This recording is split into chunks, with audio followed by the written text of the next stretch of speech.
자, 마가복음 13장 28절로 37절 우리 한 목소리로 읽도록 하겠습니다. 무화과 나무의 비유를 배우라. 그 가지가 연하여지고 잎사귀를 내면 여름이 가까운 줄 아나니 이와 같이 너희가 이런 일이 일어나는 것을 보거든 인자가 가까이 곧 문 앞에 이른 줄 알라. 내가 진실로 너희에게 말하노니 이 세대가 지나가기 전에 이 일이 다 일어나리라. 천지는 없어지겠으나 내 말은 없어지지 아니하리라. 그러나 그날과 그때는 아무도 모르나니 하늘에 있는 천사들도 아들도 모르고 아버지만 아시느니라. 주의하라, 깨어있으라. 그때가 언제인지 알지 못함이라. 가령 사람이 집을 떠나 타국으로 갈 때 그 종들에게 권한을 주어 각각 사물을 맡기며 문지기에게 깨어있으라 명함과 같으니 그러므로 깨어있으라. 집주인이 언제 올는지 혹 잠을 때일는지 밤중일는지 다굴 때일는지 새벽일는지 너희가 알지 못함이라. 그가 후련히 와서 너희가 자는 것을 보지 않도록 하라. 깨어있으라. 내가 너희에게 하는 이 말은 모든 사람에게 하는 말이니라 하시니라. 아멘. 자, 오늘 말씀은 그야말로 깨어있으라는 제목을 붙일 수 있는데 두 가지 주제가 있는 말씀입니다.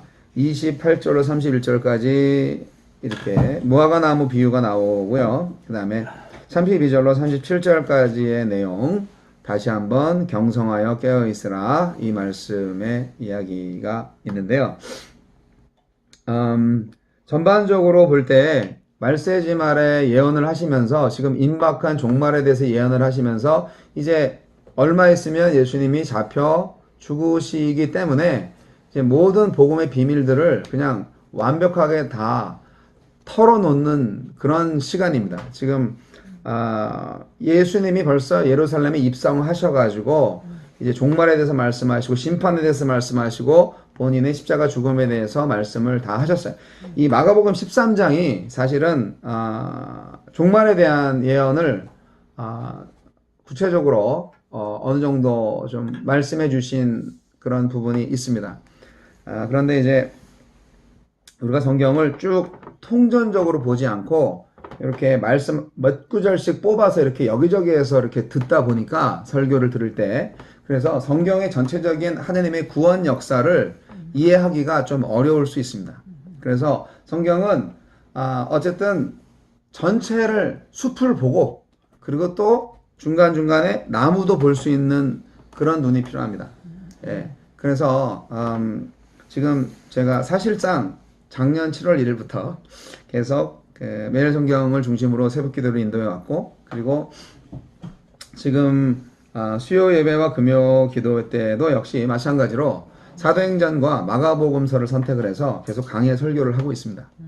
예, 그런 차원에서 볼 때는 성경을 어느 정도 전체적으로 이해할 수 있는 그런 관점을 갖게 해드리는 기회라고 생각을 하기 때문에 성경 말씀을 구절구절만 딱 뽑아서 암기하고 그 말씀대로 살아야지 또는 뭐 그 말씀대로 될 것을 믿습니다. 뭐 이런 한 구절 두 구절 뭐 여기에 이제 너무 집중하시지 말고요.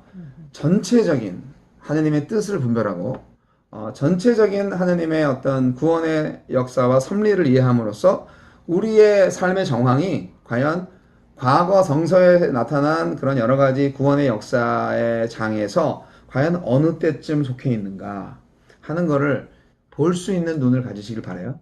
그런 차원에서 이제 오늘 마가복음 종말 예언 말씀이 도전이 되시기를 바라고요. 무화과 나무 비유는 한마디로 얘기해서 이 무화과 나무는 당시 팔레스타인 지역에 유일한 건 잘 모르겠지만 대부분의 나무들의 상록수였대요. 근데 이 무화과 나무는 상록수가 아닌 거예요. 겨울이 되면 말라요. 그냥 죽어 지내는 것처럼. 그리고 이제 봄 되면 다시 물이 올라가지고 잎이 나고 여름 되면 또 확 피고 하는 그런 나무였던 거예요. 그러니까 이 유대인의 랍비들조차도 무화과 나무를 봐. 때가 어느 때인지 알겠어? 여름이 왔잖아. 그렇게 얘기를 했다는 거예요. 예수님도 랍비였죠. 그러니까 무화과 나무 비유는 랍비 선생들도 말하는 그런 비유였던 거예요. 무화과 나무의 비유를 알지 하면서 무화과 나무를 보는 것처럼 야 때가 된 거야. 그때를 좀 알아라 하는 얘기를 하는 거예요, 지금. 그러니까 지금 어느 때냐? 예, 지금이 바로 구원의 때다. 지금 하나님의 아들 예수 자신이 이렇게 말씀을 다 전하시고 기적과 치유를 베푸시고 이 십자가를 향해서 달려가고 있는데 지금이야말로 구원받을 때다. 그리고 곧 세상은 심판받을 것이다. 그렇게 예언을 하고 있어요. 그러니까 그때를 좀 알아들어라. 무화과 나무를 보면 그때를 아는 것처럼 지금 이때를 좀 분별해라 하는 그런 말씀을 하는 거예요. 이 페이지 넘어가면 그래서 이 말씀 가운데에서 문 앞에 가까이 이르렀다라는 그 말이 표현상 이제 심판과 구원의 자리, 그 시간이 임박했다라는 거예요. 누가 와 하는데 문 앞에 왔어. 나 이렇게 말하는 것과 좀 차이가 있죠. 지금 예, 목사님이 좀 늦으시네요. 오고 계세요. 지금 문 앞에 오셨나 봐요. 뭐 이렇게 얘기하는 거가 좀 느낌이 다르잖아요. 그런 것처럼 지금 문 앞에 온 것처럼 예수님께서 이렇게 인자가 가까이 곧 문 앞에 이른 줄 알라. 이렇게 29절 말씀에 하신 것처럼 지금이 아주 말세다. 종말의 때다. 그렇게 말씀하시는 겁니다. 근데 이제 약간 좀 해석이 어려운 단어가 하나 있어요. 30절에 보면 이 세대가 지나가기 전에 이 일이 다 일어나리라. 이 말씀이 있었어요. 우리 오늘 본문 말씀에 이 세대는 뭘 말하는 거냐면 뭐 그냥 원 제너레이션을 말하는 건데 헬라적 개념으로 보면은 약 30년, 로마인들한테는 30년 정도가 원 세대고 유대적 개념으로 하면은 한 40년. 유대인들이 좀 많이 살았나 봐요. 근데 이제 이것을 그 해석을 할 때 아니 그러면 그 세대의 모든 일이 다 일어나면 그때 종말이 왔어야 되는 거 아니에요? 이렇게 문자적으로 해석을 하시는 분들이 있어요. 그랬을 때 그 해석을 어떻게 하냐면 그 세대를 지칭하는 것이기도 하고 또 인류 전체 세대를 지칭하는 것이기도 하다라고 해석을 합니다. 왜냐하면 그 시대에 실제로 종말과 같은 사건이 있었어요.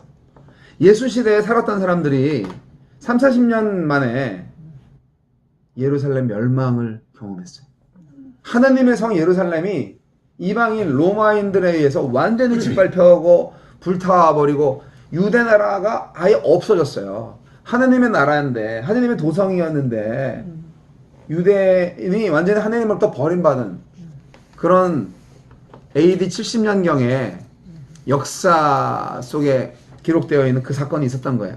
그거를 예수님께서 예언하신 거예요.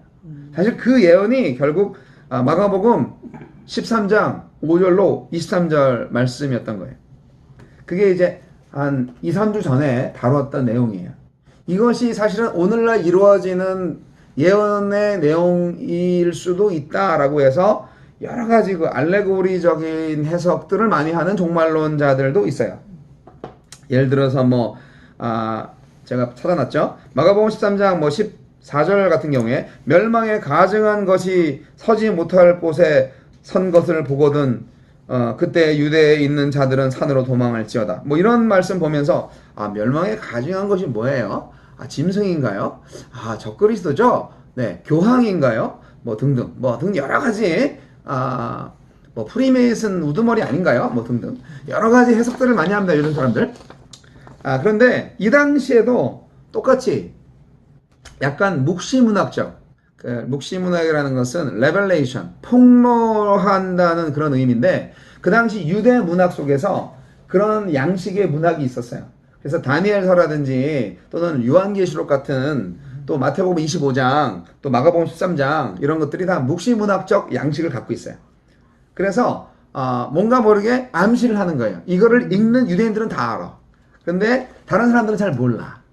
그래서 예를 들어서 짐승 숫자 666 그것이 이 여러 가지 그 히브리적 그 숫자적인 말을 이렇게 상징적으로 해가지고 그 666은 네로 황제를 말하는 것이다 라는 약간 암호 같은 그런 것들을 이제 말하는 거예요. 그래서 이제 그런 묵시문학들이 많이 생겨났는데 그런 요소들이 있어요. 그래서 멸망에 가증한 것이 뭐냐? 모르죠, 그거야. 하지만 실제로 이때 유대에 있는 자들은 산으로 도망할지어다. 진짜 예루살렘 성이 무너졌을 때 산으로 도망한 사람들은 살았어요. 그러니까 예수님 살아계실 때 보통 AD 한 30년쯤 됐겠죠. 근데 40년 후에 예루살렘 멸망을 예언하신 것도 맞는 예언이었던 거예요. 그렇고 동시에 이제 후대 몇천 년 후가 될지 모르지만 후대에 일어날 일들 또한 예언도 포함된다는 것을 우리가 가정합니다. 그렇기 때문에 그걸 무시하는 건 아니지만 고지고대로 이렇게 너무 알레고리적으로 해석을 해서 뭐 7년 대환난이 오고 뭐 등등 여러 가지 것들은 좀 넘어갈게요. 예, 지금 그런 시간이 아니니까. 종말론 뭐 이런 얘기는 나중에 얼마든지 할 수 있고요. 그리고 많은 그 시한부 종말론자들 때문에 이단들이 많이 나타나서 우리를 너무 헷갈리게 했어요. 오늘 중요한 말씀은 종말의 시기와 장소와 형태는 성경에서 말한 거 외에 아무도 모른다. 그때는 언제인지 모른다. 그렇기 때문에 중요한 건 언제 오신다. 언젠가는 오신다. 여기에 포커싱을 해야 된다. 그 말씀을 드리는 것입니다. 그러니까 눈으로 이렇게 성경 말씀을 수르륵 보시고요. 시간이 없으니까. 그래서 이제 예수 시대 사람들이 이 예루살렘 멸망 사건을 다 경험을 했고, 그리고 그것은 정말 그들에게 있어서는 완전히 세상 종말과 같은 그런 청천벽력과 같은 사건이었기 때문에 그렇게 이해를 하고요. 그리고 이 말씀이 이제 오늘날 우리에게도 똑같이 임박한 종말에 대해서 말하고 있다는 것을 이해할 필요가 있습니다. 자, 그러면 이 같은 이 환란이 이런 그 종말이 오고 있는데 그러면 우리가 이거를 어떻게 준비해야 되느냐? 그 말씀이 그 다음 구절로 나와 있는 거죠. 프린트물 3페이지 중간에 예수님께서는 31절에 천지는 없어지겠으나 내 말은 없어지지 아니하리라 이렇게 말씀하시면서 그렇게 멸망의 예언을 한 것은 반드시 이루어진다 그렇게 강조를 하셨습니다. 그리고 생각해보세요. 천지가 없어져도 내 말은 없어지지 아니한다? 아니 이거는 그럼 뭐 하나님 말씀이잖아. 결국 예수가 본인이 하나님과 동등한 지위에 있는 사람이다. 동등한 지위에 있는 존재라는 것을 이렇게 선포를 하시는 거예요. 내가 하나님이야. 내가 하나님과 동급이야. 내 말은 하나님의 말이야. 그렇게 말씀하신 거예요. 직접적으로 이제는. 그 전까지는 이렇게까지는 말씀 안 하셨지만 이제 할 말 다 하셔야죠. 예. 좀 있으면 이제 십자가에 달려 죽으셔야 되는데. 그래서 주의하라 깨어있으라 이 말씀의 교훈으로 이제 우리의 실천을 요청하는 말씀의 교훈으로 들어갑니다. 자, 그러면 자, 예수님 말씀하셨어요. 그날과 그때는 아무도 모르나니 하늘에 있는 천사들도 아들도 모르고 아버지만 아시느니라. 참 이상하죠? 아니 삼위일체 하나님이 한 분 하나님이신데 설마 아들이 몰랐을까? 어떻게 생각하세요? 정말 예수님이 언제 오실지 그 몰랐을까? 모실 때가 모른다고 했잖아요. 네. 뭐 일단은 모른다고 했으니까 모른다고 믿어드려야죠. 제가 말 표현이 좀 웃긴데 많은 성경 해석자들은 예수님이 그래도 하나님이신데 알았을 거야. 모른다면 하나님이 아니지. 전지하신 분이니까. 그런데 우리한테 다 비밀로 해야 할 이유가 있었던 거죠. 인간 예수는 당연히 몰랐어야 되고 신적 하나님은 당연히 아셔야 되는 거예요. 지금 그게 아이러니하죠. 우리가 그거를 좀 이해할 수는 없어요. 그러나 어쨌든 아셨더라도 모르셨어요. 아셨더라도 비밀로 하신 거예요. 네. 하나님은 자기 기억 장치를 확실하게 망각으로 바꿀 수 있는 능력이 있으세요. 그래서 예수님은 당연히 그 재림 시기가 되면 정말 구름 타고 오셔서 세상을 심판하실 분이네요. 그런데 그날을 모른다고요? 네. 아쉽겠죠. 하지만 몰랐어야 되는 거예요. 그 이유가 뭘까? 두 가지 이유가 있어요. 자, 그러면서 이제 나중에 이제 제 결론으로 두 가지 이유를 말씀드릴 텐데 그 설명이 뭐냐면 그 종말을 준비하라고 비유를 들어 말씀하신 게 이렇게 사람이 집을 떠나서 타국으로 갔다가 다시 올 거다 하는 그 달란트 비유랑 좀 비슷해요. 예. 달란트 비유가 뭔지 기억나시죠? 그 주인이 아주 큰 무역업을 하는 사람인지 장사를 하는 사람인지 사업을 하는 사람인지 자기 종들한테 보통 종이 아니라 이제 청지기들이죠.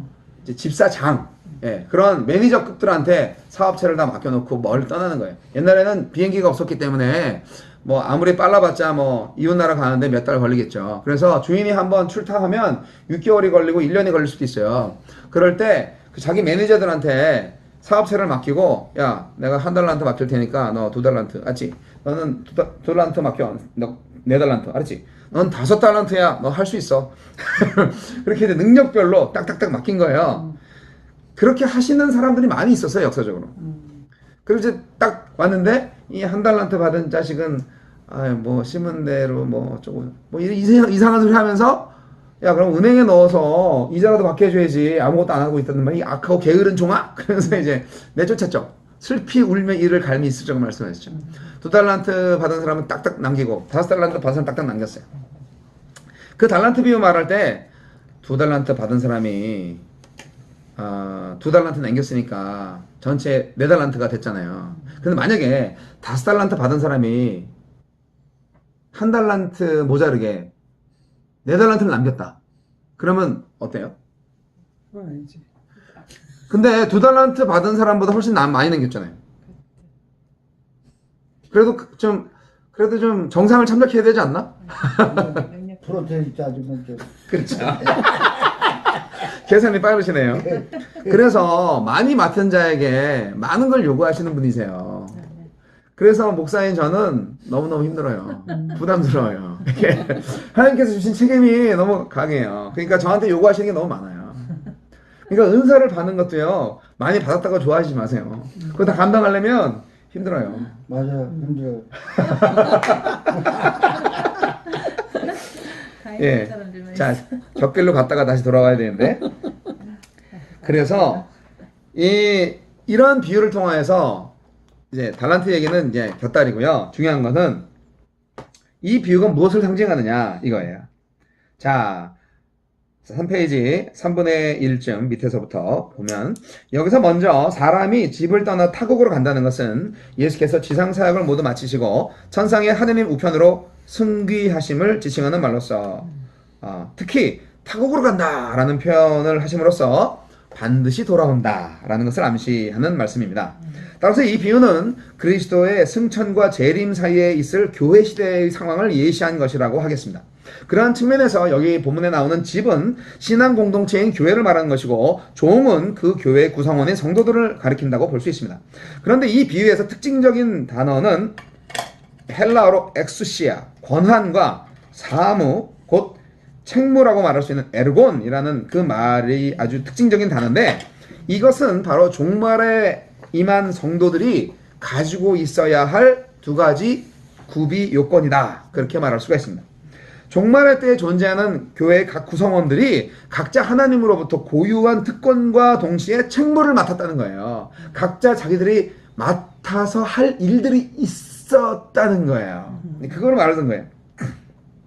여러 종들한테 부여한 권한 중에 이제 문지기로 비유된 그 예수의 제자들한테는요, 특별히 이렇게 말씀하셨어요.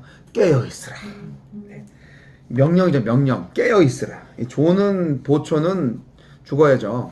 예. 전체 공동체가 위험하잖아요. 파수꾼의 이 경성함이 얼마나 중요합니까? 문지기는 깨어있어야죠. 이 문지기는요, 집, 그러니까 교회의 안녕을 위해서 그리스도와 적그리스도를 구별할 줄 알아야 되고요. 진리와 비진리를 간파해서 집안 사람들에게 바른 정보를 제공하고 각종 재난과 소문 중에서 집안이 흔들리지 않도록 해야 하는 것입니다. 이렇게 이제 이런 길잡이 역할을 하는 거죠. 그리고 또 더욱 주인이 언제 올지 모르기 때문에 그 집주인이 문 밖에 서서 기다리게 하는 불상사가 있어서는 안 될 것입니다. 주인이 오기까지 깨어서 준비하고 있어야 하는 것이 무척 힘든 의무이긴 하지만, 어때요? 한편으로는 주인을 제일 먼저 환영할 수 있다는 의미에서 특권이고 권리이기도 합니다. 저희 장모님이 항상 장인어른한테도 그랬다고 하던데, 나중에는 출근해서 퇴근하는 딸 자식을 위해서 항상 저녁 때마다 골목에서 나와서 행길에서 기다리셨다고 하더라고요. 그거는 우리 장모님의 당연한 인생의 어떤 습관적인 일인데, 저는 도대체 이해가 안 됐어요. 아니, 춥고 또 덥고 뭐 비 내리고 눈 내리고 그래도 계속 나와 계시니, 아니 왜 그러셨을까? 사랑이죠. 몇 살까지? I don't know. 여튼 제가 결혼해서 차 갈 때까지 계속 그렇게 하셨다고 하더군요. 네. 아, 참, 그 마음을 아시겠죠? 예, 그 마음이 이 문지기의 마음인 거예요. 제자들이 예수님을 기다리는 마음이 바로 이런 마음인 거예요. 이런 마음이 되라는 말씀을 또 하신 거고요. 멀리서 왔는데, 밤중에 왔는데, 매 두드려도 안 나오고, 그러면 뭐가 되겠습니까, 이게? 우리 주인님이신데. 예, 그런 차원에서 깨어 기도하라, 깨어 있어라, 이렇게 말씀하신 거예요. 이 말씀은 직접적으로 제자들한테 적용될 수 있는 말씀이고요. 궁극적으로 모든 성도들을 향한 말씀입니다. 제자들이 깨어 있어야 한다는 말씀의 의미는 결국 다른 사람들한테 진리를 전파하고 그들을 깨어 있을 수 있도록 가르치고 인도해야 하는 일을 해야 한다는 거예요. 그리고 이 일을 맡은 자는 정말 주님으로부터 일종의 거룩한 의무를 받은 사람이에요. 특별한 지위를 부여받은 것이라고 할 수 있어요. 우리 성도가 그렇게 특별한 사람들이라는 거예요. 목사만 특별한 사람이 아니에요. 제발 깨달아 주세요. 목사만 잘하면 된다는 게 아니라고요. 같이 잘해야 된다고요. 그리고 목사는 성도들이 잘하게끔 최선을 다해서 도와야 돼요. 가르쳐주고. 그래도 조금 더 안다고 그걸 좀 잘 가르쳐야죠. 그 신학적 지식과 어떤 목회적 능력과 목사라는 타이틀을 교회에서 군림하기 위해서, 교회에서 파워를 행사하기 위해서 이용하시면 안 되죠. 저도 그러지 않으려고 열심히 노력하고 있습니다. 아멘. 아멘까지 하시니까 참 더 부끄러워지네요, 제가. 네, 그럼 여기 문지기는 목사님뿐만 아니라 그럼요. 각자 다 성도들이 네. 알겠습니다. 제자들에게 말씀하신 거고, 오늘 신약교회 시대를 살아가는 우리들은 모든 성도가 제자라는 것을 인식하셔야 됩니다. 실제로 초대교회 때는 그랬으니까. 이것을 좀 잘 인식을 하셔야 됩니다. 자, 여러분, 우리 주님은 언제 오실지 모릅니다. 저물 때일지, 밤중일지, 다굴 때일지, 새벽일지, 이게 참 구체적으로 말씀하셨어요. 이 시간 설명은 로마인들이 저녁 6시부터 그 다음 12시간 아침 6시까지 사경으로 나누는 방식을 견주어서 설명한 유대의 시간을 구분한 말이에요. 그래서 구체적으로 저물 때는 해질 때부터 오후 10시까지, 밤중은 오후 10시부터 오전 1시까지, 다굴 때는 오전 1시부터 4시까지, 새벽은 오후 4시부터 해 뜰 때까지를 말합니다. 이렇게 구체적으로 말한 이유가 뭘까요? 이렇게 여러 시간대, 그것도 모든 사람이 수면 상태에 있을 그 시간대를 구분해서 열거한 이유가 뭘까요? 이상하게 꼭 준비 안 할 때 뭐가 닥치더라고요. 꼭 항상 준비를 하고 있다가 딱 결정적인 날에 나 그거 안 가졌어. 이런 경우가 있어요. 이게 사람이라는 게 참 그러지 말라는 거지. 예, 언제나 100% 항상 주님의 재림을 맞이하기 위해서 깨어 있어야 한다는 거. 늘 준비되어 있어야 하는 거. 이 힘들다는 걸 알고 있어요. 이 마가복음의 저자는. 그러나 정말로 예수님께서 언제 오시냐? 아무도 생각지 않을 때 예기치 않은 그 시대에 오신다 하는 거예요. 그래서 그 시간에 맞춰서 나가 있는 그런 꼼수를 부리는 사람들은 절대로 예수님을 맞이할 수 없습니다. 그냥 레귤레이션이야. 그냥 준비된 사람이 돼야 되는 거예요. 예. 평소 실력으로 시험 봐야 되는 거예요. 벼락치기는 안 돼. 절대 안 돼. 예. 예수님 맞이하는 건. 문지기는 늘 깨어 있어야 하고요. 왜냐하면 주인은 문지기가 깨어있는 것을 확인하러 오신 것이 아니라 자기가 좋아하는 시간에 오시기 때문입니다.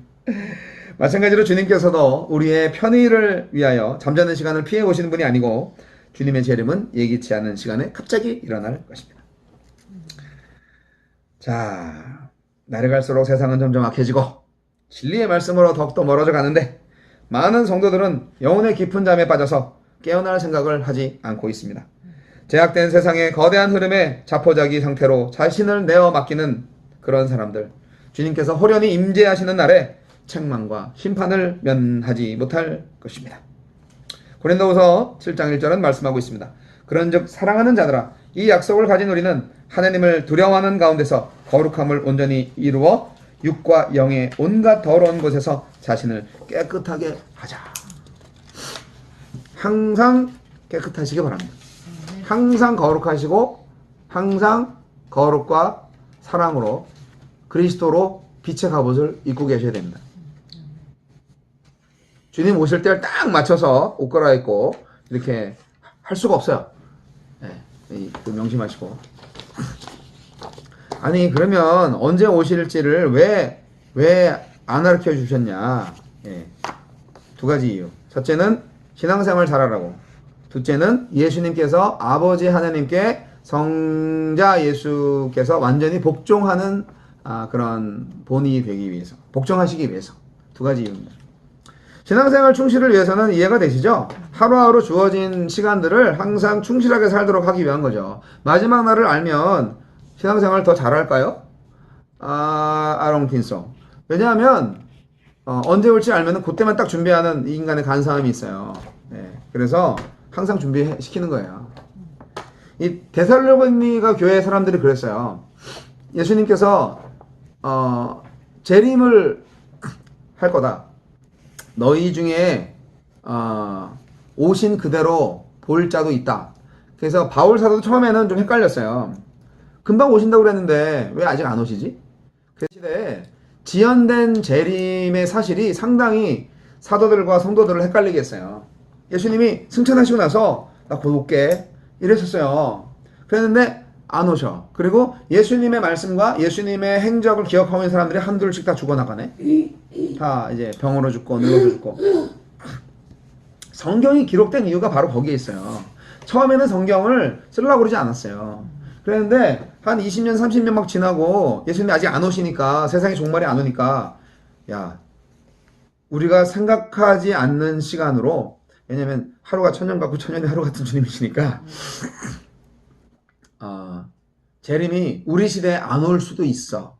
그러면 복음을 전파하는 사명을 감당하기 위해서 우리가 보고 듣고 배운 거를 가르치기 위해서는 기록을 해야 될 것 같아. 그렇게 해서 성경이 쓰여진 거예요. 사실상 복음서는 정말 나중에 쓰여졌어요. 신학자들의 의견에 의하면 마가복음은 한 60년쯤, 그리고 마태복음과 누가복음은 한 80년쯤, 그리고 요한계시록 같은 경우에는 한 90년쯤 그때 쓰여졌다는 말이 있어요. 제일 먼저 쓰여진 게 뭔지 아세요? 바울 서신이에요. 바울은 그 당시 선교 여행하면서 딱 말씀 전하고 왔는데 그 교인들이 잘 있을까? 하면서 편지 쓴 거 아니에요. 본인의 편지가 성경이 되리라고 생각 못했을 거예요. 근데 그게 이제 딱 그 교회에 전달되고 바울 사도께서 우리를 위해서 쓴 거야. 돌려봐.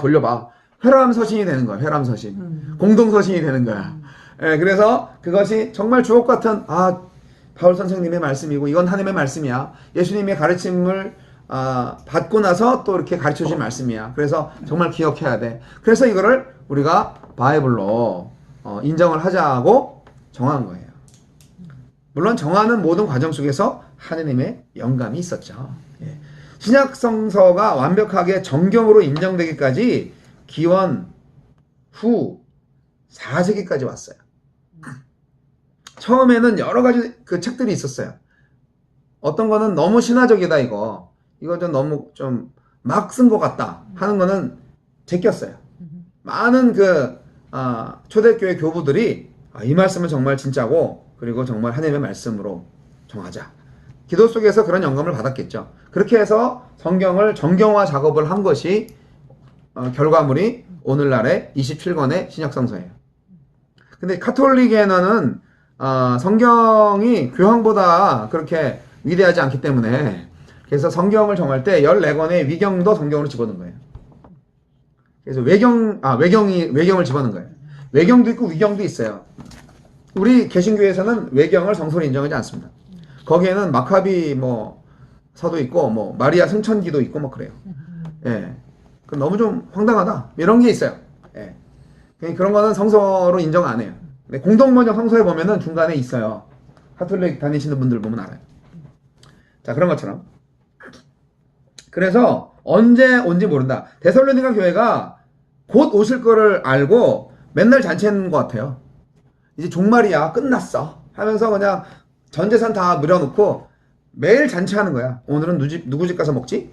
다음 날은 누구 집 가서 잔치하지? 왜냐하면 곧 오시니까. 실제로 다미선교회 사람들이 그랬어요. 재산 다 팔고 공동생활하면서 주님 오실 거야.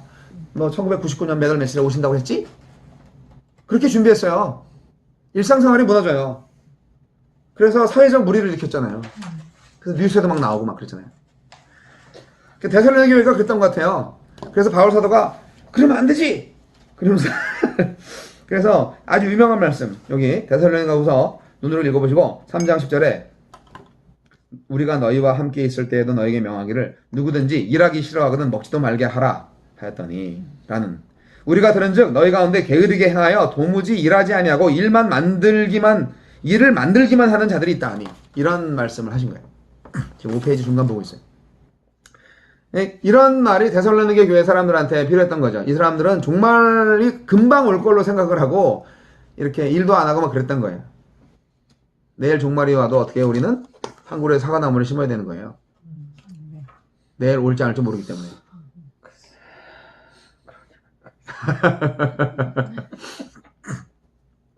그것이 신앙생활의 충실을 가져다주는 요인이 되기 때문에 오히려 종말의 때를 모르는 게 은혜입니다. 그리고 이제 예수님은 하나님께 완전히 복종하려고 그렇게 종말의 때를 숨기셨습니다.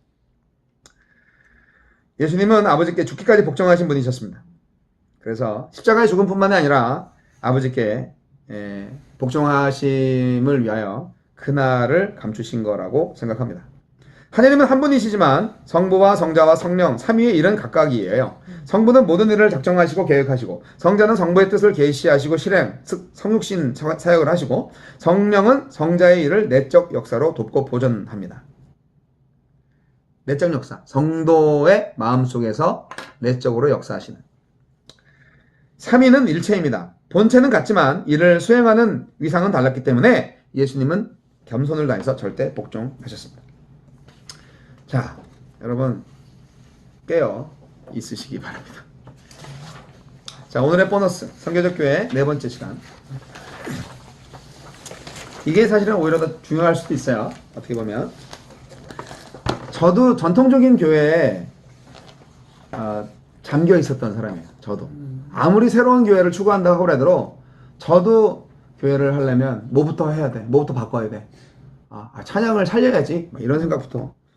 예배가 살아야 돼. 이러면서 이제 얼마나 저도 연구를 많이 했겠어요. 예배 전문 목사인데. 뉴 월십 디자이너예요, 제가. 네. 그런데 그걸로 석사학위 받은 사람이에요, 이게 제가. 그런데 오늘 말씀은 저한테도 쇼킹합니다. 물론 생각은 하고 있었지만 이거를 이제 이런 책을 통해서도 공부할 수 있고 이런 책이 수십 권입니다. 예, 수백 권인데 한 권 읽기도 되게 벅차요. 근데 이제 크리스텐덤 이후의 희망이 바로 선교적 교회다라고 말씀을 드릴 수 있는데 오늘날의 교회 개척은 아주 위험합니다. 왜냐고요?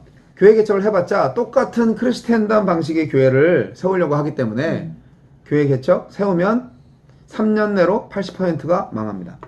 그리고 그건 개인 사업 하시는 거랑 똑같은 것 같아요. 3년 내로. 이 선교적 교회는요, 잘 보세요.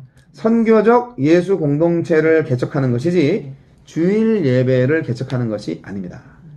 선교는 단지 교회의 활동이 아닙니다. 프로그램이 아닙니다. 선교는 하느님의 심장박동이며 하느님의 일입니다. 선교사적 과업의 근거는 바로 하나님 존재 안에 있습니다. 하나님은 보내시는 하나님이시며 인류와 피조물이 화목해 되고 구속되고 치유되는 것을 보기를 원하십니다. 그래서 선교적 교회는 보냄을 받은 교회입니다. 이것은 나가는 교회이며 깨어진 세계의 치유를 가져다 주기 위해 보냄을 받은 하나님의 백성을 통하여 행하시는 하나님의 운동입니다. 교리가 아니에요. 신학이 아니에요. 생활이에요. 운동이에요.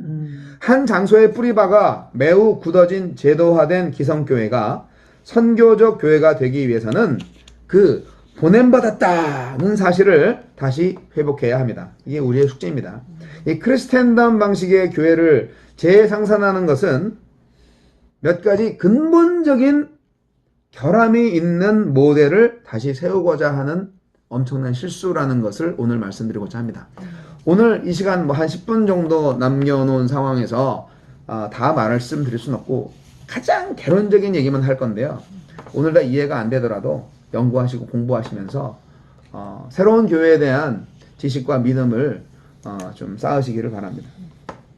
이 크리스텐덤 방식의 교회는 세 가지 결함이 있어요. 뭐냐면 그게 끌어모으기 교회였고 이원론적인 생각을 갖고 있고 계급을 갖고 있어요. 계급 구조를 갖고 있어요. 이 세 가지가 아주 초대교회, 성경적인 교회, 선교적 교회를 망칠 수밖에 없는 필수적인 결함이에요. 아니 그럼 끌어모으기식이란 뭡니까?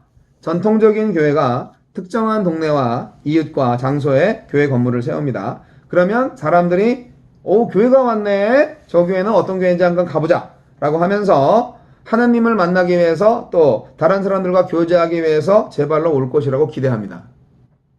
매력적인 교회가 돼서 불신자들이 오게 하는 것이 비성경적이라는 말이 아닙니다.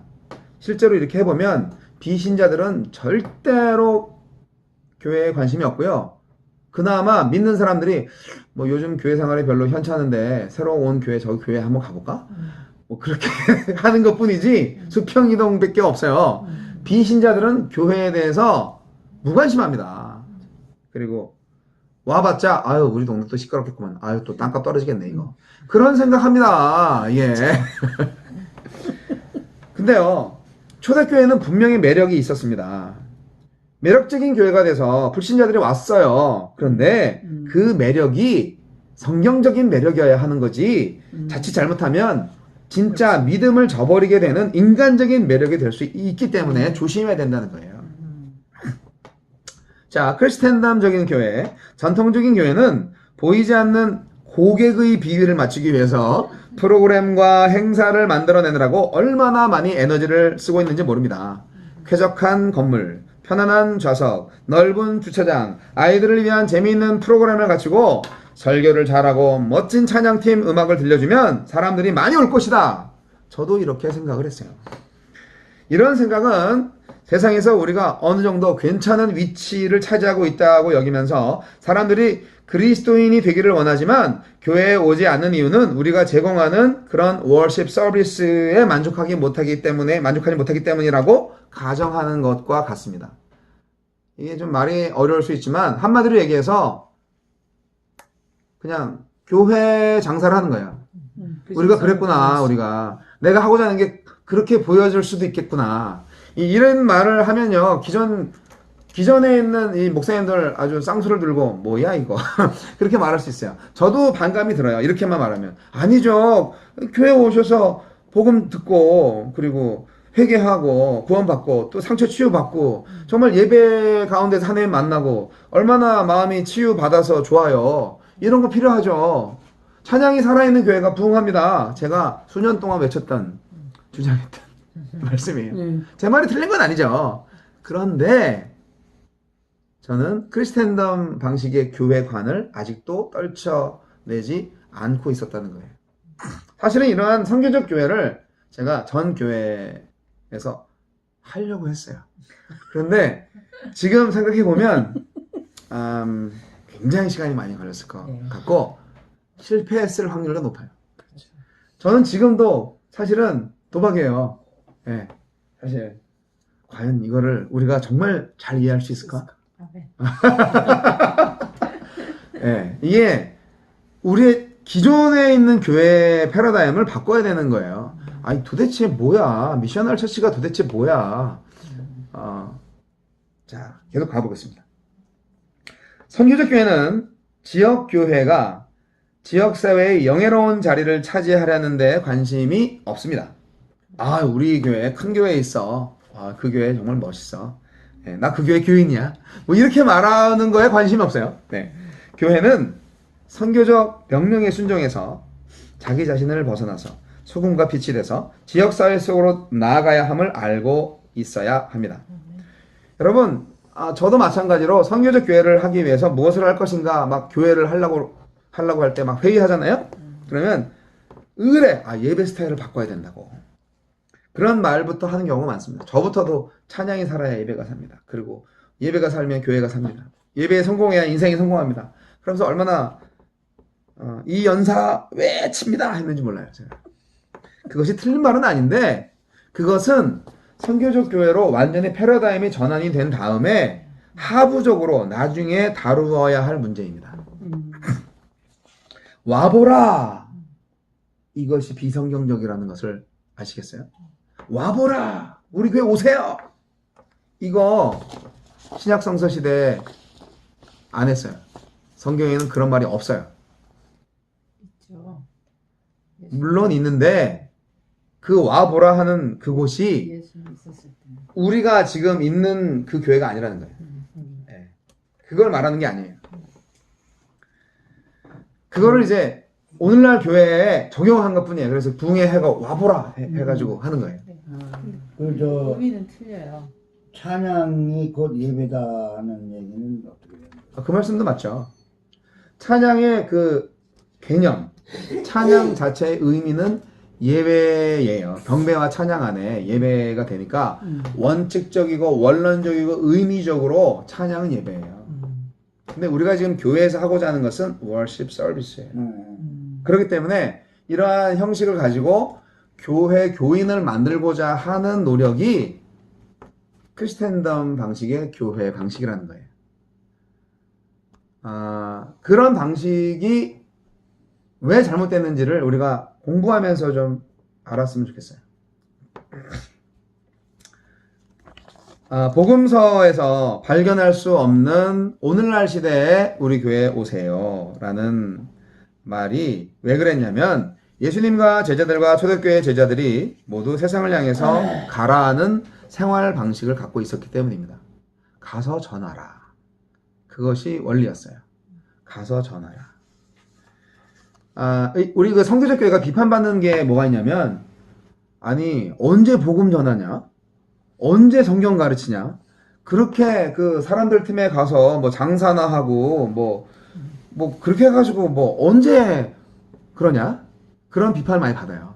그래서 그런 비판받는 성교적 교회가 되고 싶진 않아요, 솔직히. 하는 거예요? 네? 네, 이게 좀 있으면 나와요, 이제 그 얘기가. 그러니까 뭐냐면 성교적 교회는 그야말로 삶 속에서 복음이 전달되어지는 것을 전제로 해요. 그런데 사실상 초대교회 안에서 사도들과 전도자들이 말로 복음을 전한 건 맞거든요.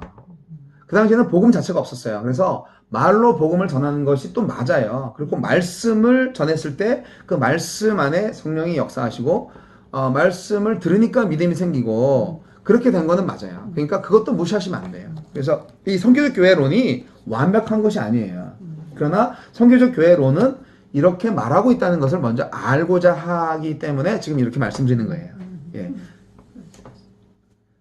자, 두 번째 결점이 뭐냐면 크리스텐덤 교회가 이원론적이다라는 건데, 자 보세요. 성스러운 것과 세속적인 것, 거룩한 것과 거룩하지 않은 것, 안과 밖을 분리시킨다는 거죠. 사람들은 습관적으로 저 바깥의 세상을 말해요. 우리가 교회 안에 있으면 저 바깥의 세상을 말해요. 이것이 교회 다니는 사람들이 그러면 안에 있는 사람이라고 자기들을 생각하는 거예요. 세상에 있는 사람과 교회 안에 있는 사람이 밖에 있는 사람과 안에 있는 사람인 거예요. 교회 건물 안에 있는 사람이 예수님 안에 있는 사람이 아니거든요. 그냥 교회 건물 안에 있는 사람이죠.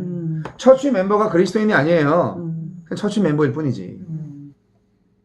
바깥에 있는 사람 중에서 교회를 안 다니고 사는 사람 중에서도 구원받을 사람 있을 수 있어요. 예수님에 대한 믿음이 있으면.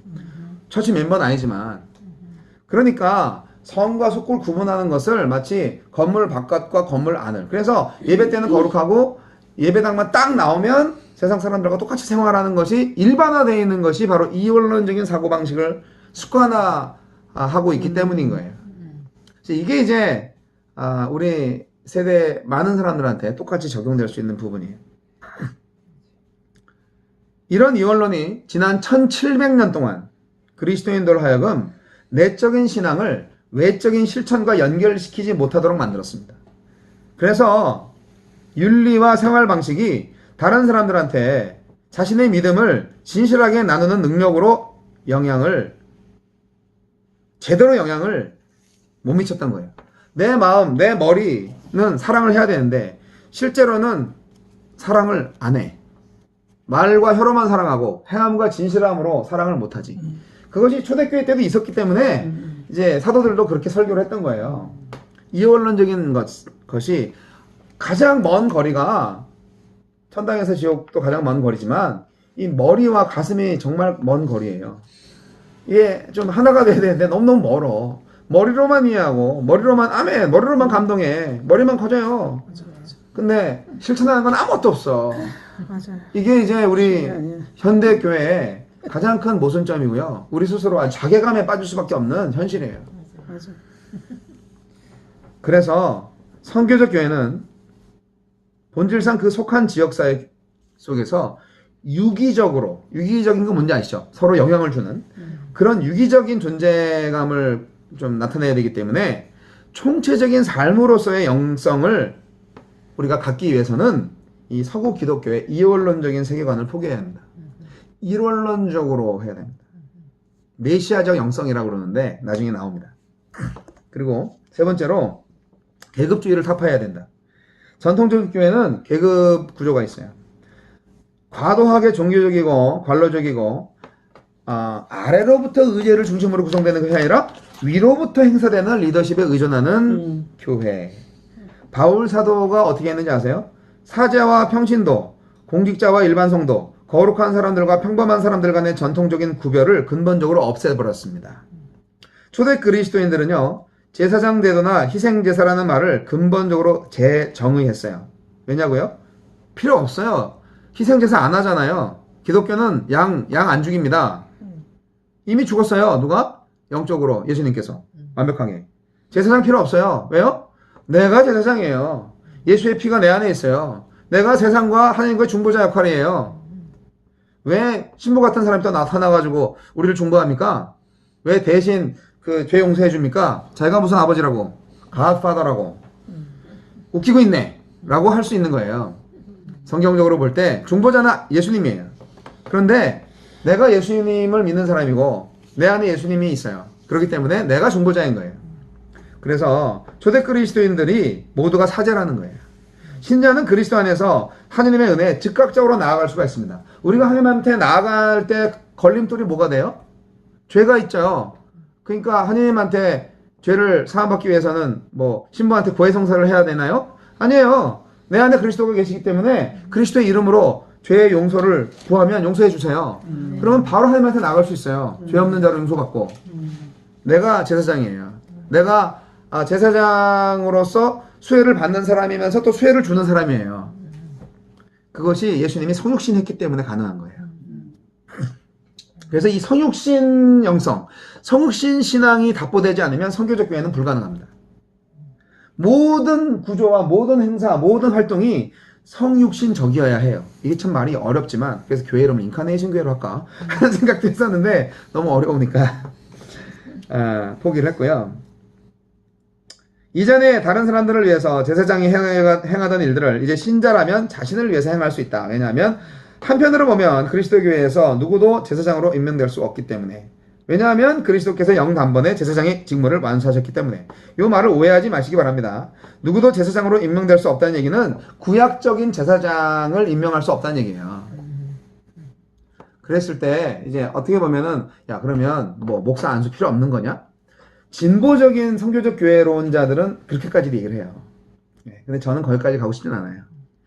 왜냐면 오디네이트 한다는 것은 그만큼 내가 하나님한테 그만큼 헌신한다는 거거든요. 성별되어 있어서 전문적인 역할을 한다는 거거든요. 그래서 그 부분은 제가 그렇게까지는 나가고 싶지 않고요. 대신 비록 목사로서 안수받은 목사로서 성직자로서 구별이 되지만 성도와 똑같다는 거예요. 같은 인간이고. 그래서 제가 눈여겨보신 분은 우리 그리스님이신데 제가 담임 목사란 말 안 썼습니다. 코디네이터라고 썼어요. 그게 어느 정도 전달이 될지는 모르겠지만 저는 예수님이야말로 목자시고 모든 인간은 다 양이라고 생각하는데 예수님께서 베드로에게 내 양을 치라, 내 양을 먹이라, 내 양을 치라 하신 것을 보면 우리도 목자가 되어야 하는데 원래 신분은 양이에요. 그래서 예수님은 목자장이시고 좀 우두머리 양, 고참 양, 선생 양이 목자인 거예요. 하지만 우리도 양인 거예요. 그런 차원에서 똑같은 양이에요. 예, 우리가 예수님의 자리를 넘보면 안 되죠. 이런 우스꽝 얘기가 있어요. 우스꽝스러운 얘기. 누가 만들어냈는지, 천국에서 예수님이 기다리고 있어요, 성도들을. 그랬더니, 평신도가 왔어요. 어서 오라고. 발 벗고 나서서 기뻐해주고 막 그래요. 집사가 왔어요. 수고했다고. 그냥 덩실덩실. 장로님이 왔어요. 그냥, 미쳐버려요, 아주. 너무 감사해서. 왔냐고. 근데 목사가 왔어요. 그랬더니, 안 나와. 예수님이 딱 자리에 딱 앉아서 가만히 있어요. 왜 그런지 아세요? 목사가 오면 자기 자리 뺏을까봐. 그래서 자리에 딱 앉아, 어서와. 그런 우스꽝스러운 얘기가 있습니다. 이게 목사님들이 참 이렇게 오해를 받을 짓을 많이 한 것 같아요. 이런 얘기까지 나올 정도로. 네. 여러분, 전통적인 교회는 이 계층적인 거, 계급주의 이거 없애야 됩니다. 네. 그리스도께서 영단번에 제사장의 직무를 완수하셨기 때문에 우리는 그럴 필요가 없어요.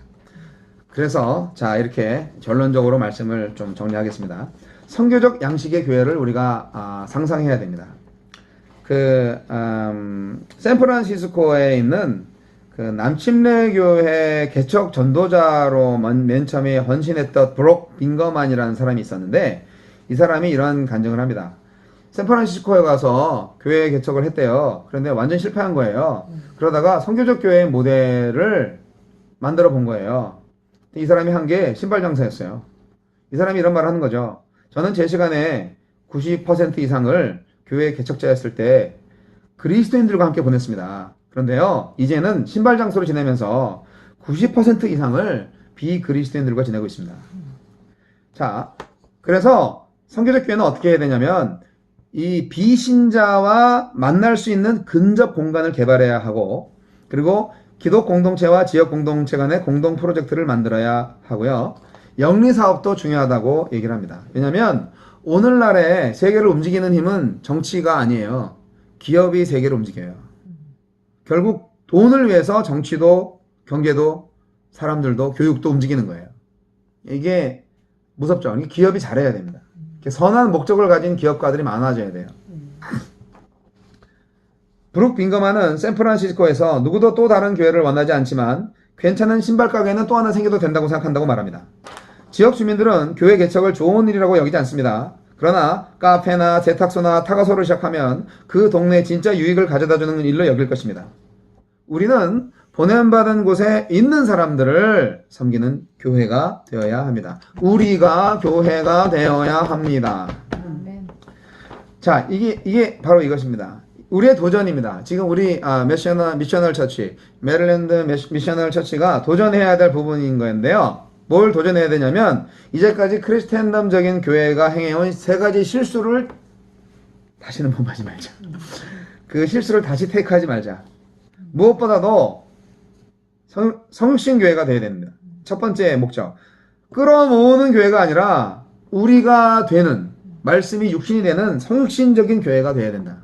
뭐 다 이해는 못하더라도 일단 그렇게 이해를 하시고, 그리고 이것은 어떤 의미로 자신의 종교적인 영역을 뛰어넘어서 교회에 가지 않는 사람들과 편안하게 지내면서 문화 속으로 비처럼 소금처럼 스며드는 것으로 말할 수 있습니다. 약간 좀 형이상학적이지만 우리가 불신자와 시간을 많이 가지지 않는다면 절대로 전도할 수 없습니다. 그들을 또 깔아보고 무시하고 막 이렇게 위압적으로 나가면 절대 안 됩니다. 지금은 교회를 무시하는 불신자들의 세상이에요. 요즘 세상이 교회를 걱정해주고 있는 때잖아요. 교회가 세상의 인도자의 역할을 못하고 있어요. 맞아요. 그러니까 우리가 눈치 봐야 돼요, 오히려, 교회가. 제가요, 눈치를 보게 됐어요. 왜냐, 어떤 눈치냐면, 메릴랜드 주 법상, 가정에서는 종교 행사를 본격적으로 할 수가 없어요. 그래서 가정에서 예배 보면 그것이 만약에 이제 컴플레인을 당하고 고발이 되면 그 장소를 폐쇄해야 돼요. 주 법으로 그렇게 돼 있어요. 그래서 오늘 점심 함께 이제 나눈 우리 이웃교회 정영길 목사님 선배님께서 말씀을 잘 해주시더라고. 여기 메릴랜드 오래 사셨고 그리고 또 워싱턴 지구촌 교회 거기에서 사역을 또 하시고 또 워싱턴 또 교회 저쪽 뉴스 교회도 갔다 오셨지만 여하튼 경험도 많으시고 그리고 이 교육부 우리 남편네 교회 총회 교육부 총무로서 아주 오랫동안 역할을 하시기 때문에 그걸 잘 알아야 된다고. 그래서 실제로 그렇게 돼서 폐쇄된 교회도 있고 그래서 누가 물어보면 성경 공부한다고 그래야 된다. 만약에 하우스 처치를 한다고 그럴 때 누가 물어봤을 때 그냥 뭐 스터디 한다고 그렇게 말을 하고 하는 거죠. 이거는 뭐 어차피 성경 모임이고 기도 모임이에요. 프레어 미팅 문제 없는데 교회 간판 달고 뭐 그러고 뭐 그냥 하고 막 전도지 나눠주고 막 그러면서 그거 안 좋아한다는 거예요. 솔직히 너무 싫어. 불신자들 입장에서 보면 안 좋을 것 같아. 동네 시끄럽게 하고. 저기 초대교회는요 간판 달고 선교 안 했어요. 교회에 간판 달고 한 적 없다고요. 우리 다시 초대교회로 가려고 하는 거예요 지금. 간판을 달아도 교회가 안 돼. 간판을 안 달아도 물론 교회가 간판만 안 달면 교회가 안 되는 건 아니지만 그러나 좀 그게 중요하지 않다는 걸 이제 알았으니까 가장 중요한 걸 먼저 페이크하자는 거예요. 우리의 도전은 바로 이 세 가지 실수를 뒤엎는 거예요. 우리가 보냄받은 곳에서 사람들을 섬기는 교회, 성육신적인 교회, 침투하는 변혁적 공동체, 뭐 이런 어려운 말을 썼는데 성교적 교회는요 이원론적이 아니고 메시아적 영성을 받아들일 것입니다. 이것은 메시아가 하셨던 것처럼 문화와 세상에 참여하는 영성인데 이 메시아적 영성이라는 것이 바로 성육신적 영성을 말하는 거예요. 그리고 이제 전통적이고 위계적인 리더십 모델이 아니라 사도적 리더십의 형태를 발전시킬 것입니다. 오늘날에는 사도는 없어요. 그런데 사도적이라는 것은 결국 우리 모두가 예수님의 제자고 작은 예수로서 역할을 감당해야 하는 살아있는 또 움직이는 교회라는 것을 인식하는 것입니다. 제사장으로서 선지자로서 그리고 하나님 나라의 대사로서 우리가 그리스도의 역할을 감당하는 거죠. 이것이 성교적 교회가 추구하는 바예요. 그래서 우리 교회는 어찌 보면은 우리 교회 이름의 소유에 큰 예배를 위한 건물을 가지지 않을 수도 있어요. 처음부터 가질 생각은 없었지만 가질 수가 없어서가 아니라 의도적으로 안 가질 수도 있어요. 평생을 렌트할 수도 있어요. 그게 필요하다면. 중요한 것은 먼저 우리 스스로가 교회가 되어야 하고 그리고 신약성서 시대에 나타났던 가정교회처럼 하느님의 복음이 전달되고 비신자들이 구원받는 역사가 일어나는 바로 그러한 모습을 볼 수 있어야만 진짜 우리 선교적 교회의 사명을 감당하는 것이거든요. 그런 차원에서 사실은 저는 뭐 치킨집도 교회가 될 수 있어요. 만약에 사업하시는 분들 중에서 그런 홀을 가지고 있는 분이 주일날 영업을 하지 않는다든지 또는 뭐 타협을 좀 하셔서 이제 건설적인 타협이죠. 오후에 뭐 오픈을 한다든지 그러면 그런 공간을 예배 공간으로 활용할 수 있어요. 얼마든지 가능해요. 돈도 안 들고 좋잖아요. 가능하지. 뭐 미용실도 좋고 뭐 식당도 좋고 식당이 제일 좋지. 왜냐면 테이블도 있고 뭐 그러니까 그런 여러 가지 창조적인 생각. 중요한 건 내가 교회가 돼야 된다는. 이 부분에 있어서 한번 기도해 보시고 정말 이 선교적 교회로 가고자 하는 마음속의 걸림돌이 무엇인지 그리고 우리가 먼저 해야 할 일이 무엇인지 이런 것들을 놓고 좀 기도해 보시고 정말 내가 하나님으로부터 받은 직무가 뭐냐? 내가 주님 멀리 가셨다가 올 텐데 문지기로서 해야 될 일이냐 아니면 뭐 내가 또 어떤 거를 또 받았냐 이런 것도 좀 생각해 보시면서 오늘 종말을 준비하는 깨어 있는 그런 교회로서 또 선교적 교회로서 또 도전적인 한 걸음을 내딛는 그런 개척자로서 새롭게 결단하시는 여러분 되시길 바랍니다. 아멘.